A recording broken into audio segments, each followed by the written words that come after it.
Hello guys, welcome back to our channel. അപ്പോൾ ഇന്ന് ഞാൻ വന്നിട്ടുള്ളത് റെസിൻ ആർട്ട് വെച്ച് ചെയ്യാൻ പറ്റുന്ന ഒരു കോസ്റ്റർ ഡിസൈനുമായിട്ടാണ്. ആദ്യമായിട്ടാണ് ഞാൻ ഇങ്ങനെ ഒരു വർക്ക് ചെയ്യുന്നത്. കോസ്റ്റർ ഡിസൈനോ അല്ലെന്നുണ്ടെങ്കിൽ ഫോട്ടോ ഫ്രെയിമോ ഒക്കെ നമുക്ക് ഇങ്ങനെ ഒരു മെത്തേഡ് വെച്ചിട്ട് ചെയ്യാൻ പറ്റും. അപ്പോൾ നമുക്ക് ഒട്ടും വൈകാതെ വീഡിയോയിലേക്ക് പോകാം. അപ്പോൾ അതിനുവേണ്ടി നമുക്ക് ആദ്യം വേണ്ടത് ഒരു ഫോട്ടോയാണ്. അപ്പോൾ എൻ്റെ കയ്യിൽ ഫോട്ടോ ഒന്നും ഉണ്ടായിരുന്നില്ല. അപ്പോൾ ഞാൻ ഓർത്ത് ആദ്യമായിട്ട് ഇങ്ങനെ ഒരു വർക്ക് ചെയ്യല്ലേ, അപ്പോൾ എന്തെങ്കിലും ഒരു ഈശോയുടെ രൂപം വെച്ച് തുടങ്ങാമെന്ന് വിചാരിച്ചിട്ട് ഇവിടെ പള്ളിയുടെ പെരുന്നാളിന് കിട്ടിയ നോട്ടീസ് ഉണ്ടായിരുന്നു. അപ്പോൾ അതിൽ നിന്ന് ഞാനിങ്ങനെ ഈശോയുടെ മാതാവിൻ്റെയും ഒരു രൂപം വെട്ടിയെടുത്തു. 2 നോട്ടീസ് ഉണ്ടായിരുന്നു, അപ്പോൾ ഞാൻ 2ഉം വെട്ടിയെടുത്തു.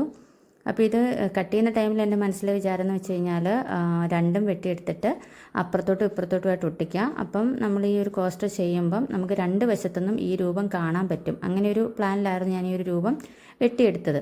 പക്ഷേ രൂപമെല്ലാം വെട്ടിയെടുത്ത് കഴിഞ്ഞ് കഴിഞ്ഞപ്പോഴാണ് എനിക്ക് മനസ്സിലായത് നമുക്ക് അങ്ങനെ ഒട്ടിക്കാൻ പറ്റത്തില്ല. കാര്യം ഇത് ഒരേ ഡയറക്ഷനിലിരിക്കുന്ന പിക്ചറാണല്ലോ.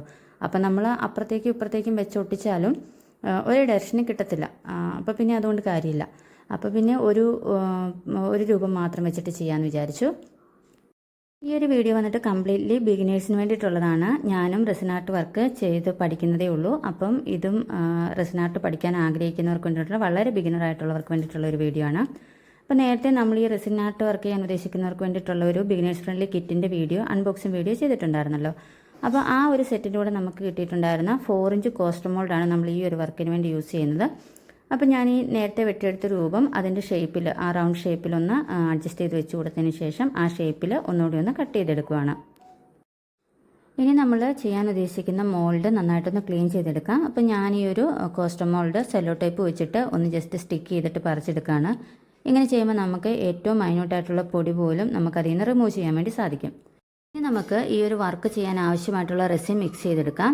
റെസിനും ഹാർഡനറുമാണ് നമ്മൾ മിക്സ് ചെയ്യേണ്ടത്. അത് നമ്മൾ വാങ്ങിച്ചിരിക്കുന്ന റെസിൻ്റെ പ്രൊപ്പോർഷൻ അനുസരിച്ചിട്ടായിരിക്കണം മിക്സ് ചെയ്യേണ്ടത്. അപ്പോൾ ഞാൻ വാങ്ങിച്ച കിറ്റിലുണ്ടായിരുന്നത് 3:1 റേഷ്യോയിലുണ്ടായിരുന്ന റെസിനായിരുന്നു.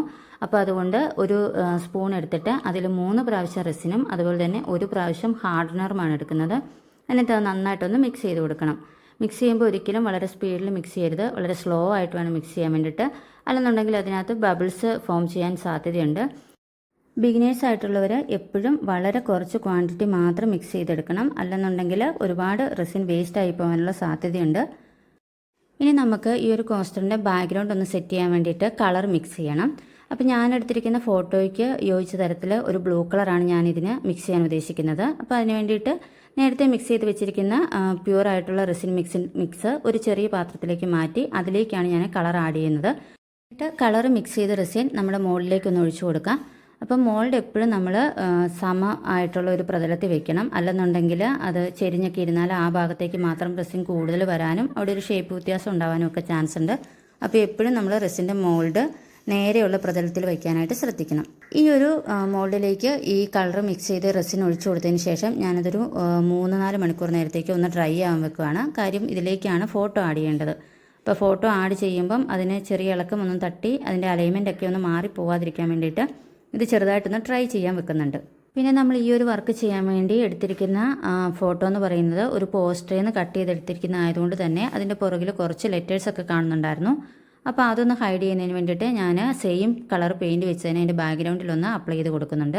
ഒരു 4 മണിക്കൂർ കഴിഞ്ഞ് വീണ്ടും ഞാൻ ഇതുപോലെ തന്നെ റെസിൻ മിക്സ് ചെയ്തെടുക്കുകയാണ്. നേരത്തെ ഞാൻ വളരെ കുറച്ച് ക്വാണ്ടിറ്റി മാത്രമേ റെസിൻ മിക്സ് ചെയ്തിട്ടുണ്ടായിരുന്നുള്ളൂ. അതിനുശേഷം നമ്മൾ നേരത്തെ കട്ട് ചെയ്ത് വെച്ചിരിക്കുന്ന രൂപം ഒന്ന് ഈ ഒരു ബാക്ക്ഗ്രൗണ്ടിലേക്ക് ഒന്ന് ഒട്ടിച്ചു കൊടുക്കുകയാണ്. അതിന് വേണ്ടിയിട്ട് ഞാൻ ഡബിൾ സൈഡ് ടേപ്പാണ് യൂസ് ചെയ്യുന്നത്. സത്യത്തിൽ ഇത് അത്രമാത്രം ഹാർഡ് ആയിട്ടില്ലാത്തത് കൊണ്ട് നമുക്ക് ഈ ഡബിൾ സൈഡ് ടേപ്പ് യൂസ് ചെയ്യാതെ തന്നെ അതിലേക്ക് അറ്റാച്ച് ചെയ്യാൻ സാധിക്കും. ഒരുമാതിരിപ്പെട്ട എല്ലാ ആർട്ട് വർക്കുകളും നമ്മുടെ ക്രിയേറ്റിവിറ്റി അനുസരിച്ചിട്ടാണ് നമ്മൾ ചെയ്തെടുക്കാറ്.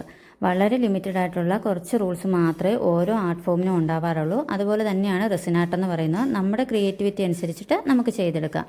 അപ്പോൾ ഞാനിവിടെ എൻ്റെ കയ്യിലുണ്ടായിരുന്ന കുറച്ച് ബീഡ്സൊക്കെ ഉപയോഗിച്ചിട്ട് നമ്മൾ ഈ ഒട്ടിച്ച് വെച്ചിരിക്കുന്ന രൂപത്തിൻ്റെ ഔട്ട്ലൈൻ ഒന്ന് ഡെക്കറേറ്റ് ചെയ്തെടുക്കുകയാണ്. ഇതിൻ്റെ ബാക്ക്ഗ്രൗണ്ട് നന്നായിട്ട് ഉണങ്ങാത്തതുകൊണ്ട് തന്നെ വളരെ സൂക്ഷിച്ച് വേണം നമ്മളിത് ചെയ്യാനായിട്ട്. അല്ലെന്നുണ്ടെങ്കിൽ നമ്മുടെ ഈ ബീഡ്സ് വല്ലതും അപ്പുറത്തെ വശത്തേക്ക് തെറിച്ചു പോവുകയാണെങ്കിൽ അത് പെട്ടെന്ന് തന്നെ അതിലേക്ക് അറ്റാച്ച് ആവാനുള്ള സാധ്യതയുണ്ട്. പിന്നെ അവിടുന്ന് റിമൂവ് ചെയ്യുമ്പോൾ നല്ല വൃത്തികേടാകും. അപ്പോൾ വളരെ സൂക്ഷിച്ച് വേണം ഇത് ചെയ്യാൻ വേണ്ടിയിട്ട്. സത്യം പറഞ്ഞാൽ ഈ റെസിൻ ആർട്ട് ചെയ്യാനായിട്ട് വളരെ എളുപ്പമാണ്. പക്ഷേ അതിന് സ്പെൻഡ് ചെയ്യേണ്ട ടൈം കുറച്ച് കൂടുതലാണെന്ന് മാത്രമേ ഉള്ളൂ. കാര്യം ഇതിൻ്റെ ഒരു ഔട്ട്പുട്ട് കിട്ടാൻ വേണ്ടി നമ്മൾ മിനിമം 24 മണിക്കൂർ വെയിറ്റ് ചെയ്യണം. അപ്പോൾ അതൊക്കെയാണ് ഇതിൻ്റെ ഒരു മെയിൻ ആയിട്ടുള്ള കൺസേൺ എന്ന് പറയുന്നത്. അപ്പോൾ ഞാൻ ഈ ഒരു രൂപത്തിൻ്റെ പുറത്ത് ഔട്ട്ലൈനായിട്ട് ഈ ഒരു ബീഡ്സ് മൊത്തം ഒട്ടിച്ചു കൊടുക്കുന്നുണ്ട്. അതിനുശേഷം ചെയ്യുന്നത് നമ്മൾ നേരത്തെ മിക്സ് ചെയ്ത് വെച്ചിരിക്കുന്ന പ്യൂറായിട്ടുള്ള റെസിന് ഇതിനകത്തേക്ക് ഈ രൂപത്തിനകത്തേക്ക് ഒഴിച്ചു കൊടുക്കുകയാണ്. അപ്പോൾ എനിക്ക് അവിടെ കുറച്ച് ക്ലിയർ ആയിട്ട് കാണുന്നതിന് വേണ്ടിയിട്ട് ആ ഒരു ഏരിയയിൽ മാത്രം പ്യൂറായിട്ടുള്ള റെസിനാണ് ഒഴിച്ചു കൊടുക്കുന്നത്. ഇനി ബാക്കി ഏരിയ ഒന്ന് ഡെക്കറേറ്റ് ചെയ്യുന്നതിന് വേണ്ടിയിട്ട് കുറച്ച് സിൽവർ ഫ്ലേക്സ് എടുത്തിട്ട് അത് റെസിനുമായിട്ട് നല്ല രീതിയിലൊന്ന് മിക്സ് ചെയ്തെടുക്കുന്നുണ്ട്. വളരെ കുറച്ച് ക്വാണ്ടിറ്റിയിൽ മാത്രമേ എടുക്കുന്നുള്ളൂ. നമുക്കിതൊരു ബോർഡർ ചെയ്യുന്നതിന് വേണ്ടി മാത്രമാണ്. അപ്പോൾ നമ്മുടെ ആ ബ്ലാങ്ക് ആയിട്ടുള്ള ഏരിയയിൽ റൗണ്ട് ഷേപ്പിൽ ഒരു ബോർഡർ പോലെ നമ്മൾ ഈ ഒരു സിൽവർ ഫ്ലേക്സ് ആഡ് ചെയ്ത് കൊടുക്കുന്നുണ്ട്. അത് കുറച്ച് കട്ടിക്കാണ് ചെയ്ത് കൊടുക്കുന്നത്. അതിനുശേഷം ബാക്കിയുള്ള ഏരിയയിലേക്ക് ഈ മിച്ചം വന്ന സിൽവർ ഫ്ലേക്സ് കൂടെ ഒന്ന് ചെറുതായിട്ട് സ്പ്രെഡ് ചെയ്ത് കൊടുക്കുന്നുണ്ട്.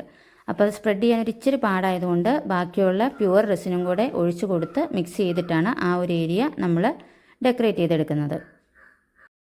അങ്ങനെ നമ്മുടെ വർക്ക് ഇവിടെ കംപ്ലീറ്റ് ആയിട്ടുണ്ട്. ഇനി നമുക്കിത് 24 മണിക്കൂർ ഒന്ന് റെസ്റ്റ് ചെയ്യാൻ വെക്കാം. അപ്പോൾ നമുക്ക് നമ്മൾ ചെയ്യുന്ന വർക്ക് പെട്ടെന്ന് കാണാൻ വേണ്ടിയുള്ളൊരു ടെൻഡൻസിയുടെ പുറത്ത് പെട്ടെന്ന് പോയി അത് ടച്ച് ചെയ്ത് നോക്കാനും അല്ലെങ്കിൽ റിമൂവ് ചെയ്യാനും ഒക്കെ ഒരു ടെൻഡൻസി ഉണ്ടാവാറുണ്ട്. അങ്ങനെ ചെയ്ത് നോക്കരുത്. നമ്മുടെ വർക്കിന് പെർഫെക്റ്റ് ആയിട്ടുള്ളൊരു ഫിനിഷ് കിട്ടത്തില്ല. അത് മാത്രമല്ല അതൊരു ബെൻഡായി പോകാനും സാധ്യതയുണ്ട്. കറക്റ്റ് 24 മണിക്കൂർ മിനിമം കഴിഞ്ഞതിന് ശേഷം മാത്രമേ നമ്മൾ ഈ ഒരു വർക്ക് അൺമോൾഡ് ചെയ്ത് നോക്കാവുള്ളൂ. അപ്പോൾ നമ്മുടെ ഒരു വർക്കിൻ്റെ ഫൈനൽ ഔട്ട്പുട്ട് വന്നിരിക്കുന്നത് ഇങ്ങനെയാണ്. കുറച്ച് റെസിൻ മിക്സ് മിച്ചം വന്നിട്ടുണ്ടായിരുന്നു. അപ്പോൾ അത് വെറുതെ കളയണ്ടല്ലോ എന്ന് വിചാരിച്ചിട്ട് ഞാൻ അത് വെച്ചിട്ട് 3 കീ ചെയിൻ കൂടെ ചെയ്ത് കൊടുക്കുന്നുണ്ട്. ആൽഫബറ്റ്സ് മോൾഡ് ഉപയോഗിച്ചിട്ടാണ് ചെയ്തിട്ടുണ്ടായിരുന്നത്. അതിൻ്റെ ഡീറ്റെയിൽസ് അടുത്ത വീഡിയോയിൽ കാണിക്കാം. അപ്പോൾ നമ്മുടെ ഇന്നത്തെ ഒരു വർക്ക് നിങ്ങൾക്ക് ഇഷ്ടമായിട്ടുണ്ടെങ്കിൽ വീഡിയോ ലൈക്ക് ചെയ്യാനും അതുപോലെ തന്നെ നമ്മുടെ ചാനൽ ഇതുവരെ സബ്സ്ക്രൈബ് ചെയ്യാത്ത കൂട്ടുകാരുണ്ടെങ്കിൽ സബ്സ്ക്രൈബ് ചെയ്ത് സപ്പോർട്ട് ചെയ്യാനും നിങ്ങളുടെ അഭിപ്രായങ്ങൾ കമൻറ്റായി അറിയിക്കാനും മറക്കരുത്. അപ്പോൾ നമുക്ക് വീണ്ടും മറ്റൊരു വീഡിയോ കൂടെ കാണാം. എല്ലാവരും ഹാപ്പിയായും പോസിറ്റീവായിരിക്കുക. Thank you for watching.